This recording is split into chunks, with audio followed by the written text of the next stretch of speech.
हिंदी गज़ल को शिखर तक पहुंचाने का काम किया कवि दुष्यंत कुमार ने। हिंदी गज़ल के बारे में हम बात करें तो कई तरह के जो आयाम हैं वो निकल कर के सामने आते हैं। हिंदी गज़ल हिंदी साहित्य की एक नई विधा है। नई विधा इसलिए है क्योंकि गज़ल मूलतः फारसी की काव्य विधा है। फारसी से यह उर्दू में आई। गज़ल उर्दू भाषा की आत्मा है। गज़ल का अर्थ है प्रेमी प्रेमिका का वार्तालाप।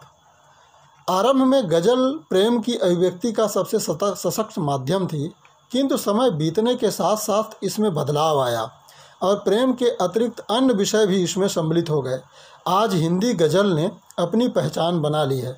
हिंदी गज़ल को शिखर तक पहुंचाने में समकालीन कवि दुष्यंत कुमार की भूमिका सराहनीय रही है।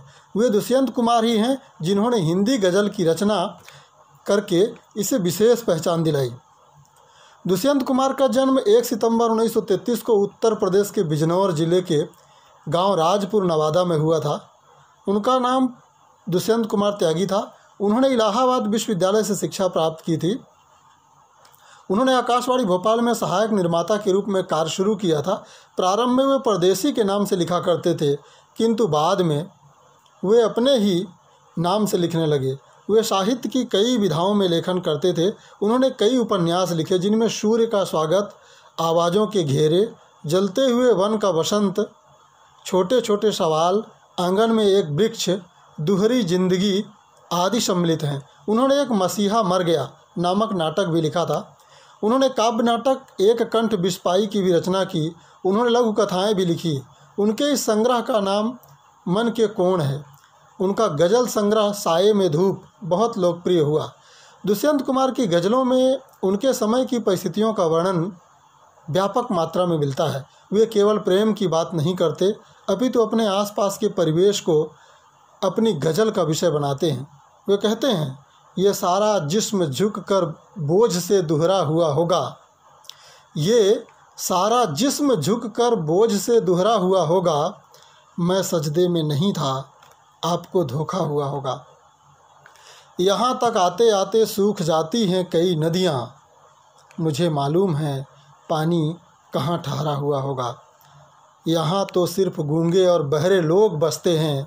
खुदा जाने वहाँ पर किस तरह जलसा हुआ होगा। उन्होंने अपनी रचनाओं के माध्यम से भ्रष्टाचार का उल्लेख किया है और वे कहते हैं, इस सड़क पर इस कद्र कीचड़ बिछी है, हर किसी का पांव घुटने तक सना है। शासन प्रशासन की व्यवस्था पर भी वे कटाक्ष करते हैं और अपने गज़ल की पंक्तियों के माध्यम से कहते हैं, भूख है तो सब्र कर, रोटी नहीं तो क्या हुआ। आजकल दिल्ली में है जेरे बहस ये मुद्दा। वे सामाजिक परिस्थितियों पर भी अपनी लेखनी चलाते हैं। समाज में पनप रही संवेदनहीनता और मानवीय संवेदनाओं के ह्रास पर वे लिखते हैं, इस शहर में वो कोई बारात हो या वारदात, अब किसी भी बात पर खुलती नहीं है खिड़कियाँ। वे पलायनवादी कवि नहीं हैं। उन्होंने परिस्थितियों के दबाव में पलायन को नहीं चुना। वे हर विपरीत परिस्थितियों में धैर्य के साथ आगे बढ़ने की बात करते हैं। उनका मानना था कि अगर साहस के साथ मुकाबला किया जाए तो कोई शक्ति आगे बढ़ने से रोक नहीं सकती। वे कहते हैं, एक चिंगारी कहीं से ढूंढ लाओ दोस्तों, इस दिए में तेल से भीगी हुई बाती तो है। कैसे आकाश में सुराख नहीं हो सकता, एक पत्थर तो तबीयत से उछालो यारो। वास्तव में दुष्यंत कुमार आम आदमी के कवि हैं। उन्होंने आम लोगों की पीड़ा को अपनी गज़लों में स्थान दिया, उनके दुखों को गहराई से अनुभव किया। वे कहते हैं, हो गई है पीर पर्वत सी पिघलनी चाहिए, इस हिमालय से कोई गंगा निकलनी चाहिए। सिर्फ हंगामा खड़ा करना मेरा मकसद नहीं, मेरी कोशिश है कि सूरत बदलनी चाहिए।